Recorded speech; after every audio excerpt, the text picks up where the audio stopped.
hello এভৰিওয়ান আমাৰ আজিৰ এইটো হল প্ৰথম ভিডিঅ' আৰু এই প্ৰথম ভিডিঅ'ত আমি জানিম এলফাবেটৰ বিষয়ে আমি সবেই জানো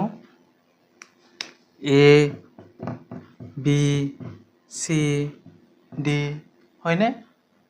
কিন্তু তোমালোকে জানানে যে এই যে A B C D letters বিলাক যে আছে এই লেটাৰ্ছ বিলাক আমাৰ মাজত কেনেকৈ আহিল কোনেনো ইয়াক প্ৰথম লিখিলে কোনেনো ইয়াক প্ৰথম ব্যৱহাৰ কৰিলে